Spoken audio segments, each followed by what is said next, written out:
Welcome back. As National Nurses Week comes to a close, we tip our hats to all the frontline warriors who made huge personal sacrifices and went above and beyond the call of duty, like superhero from Baton Rouge. Take a look. Today is the day that we making it happen. Nurse Carla Brown is racing against time, trying to get the COVID vaccine in as many arms as possible. Hey, here with your vaccine.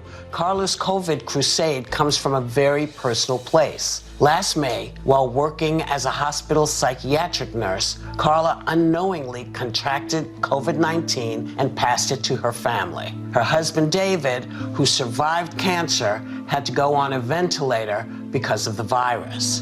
And I couldn't be with him. He was in that hospital by himself. And I couldn't be there to hold his hand. All I know is that he took my heart with him. My heart beat, but it's not the same. After losing the love of her life, Carla made a vow that would change the lives of countless people in her community. I could not save my husband, but I want to save as many as I can now. Whatever it's going to take, I just want to get the minority and those most in need to get this vaccine.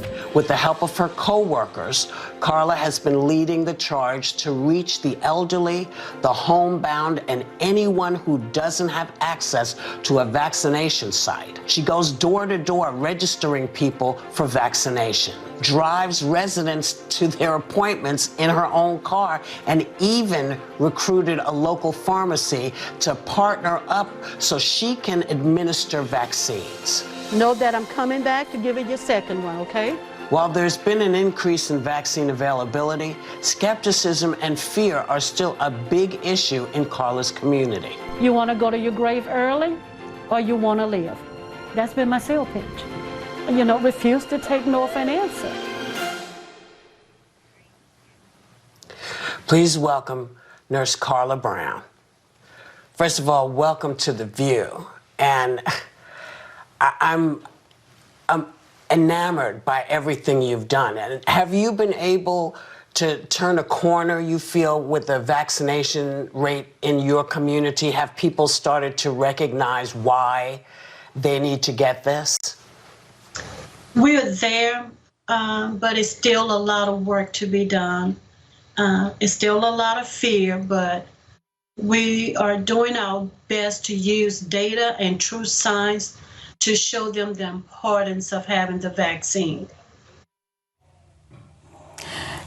Nurse Brown, I'm so very sorry to hear about the loss of your beloved husband. I've suffered a lot of loss in our family as well, so I feel for you. Let me ask you this. Why is there still so much hesitancy, do you think, among the Black community? And what's been, in your view, the most effective message in combating that hesitancy? Seeing me, someone that looked like them, that can come to them and show them true data. I use my family. My dad is 91. He received the vaccine. I have been vaccinated. And then I show them the data of how many people have received this vaccine and still living successful lives.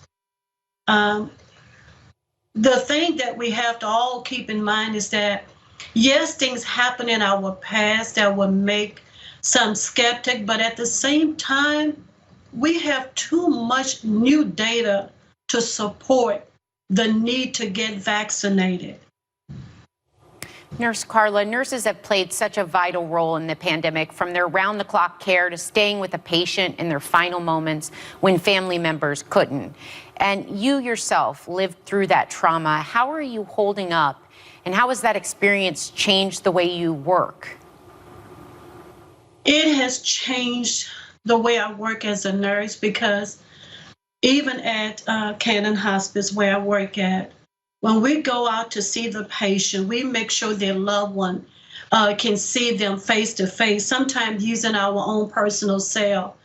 I knew when my David was in the hospital, just to get a word from an update from a nurse or just to see his face was a relief. The compassion has increased enormously. You have to understand what families are going through, and we have to make the time to reach them as well.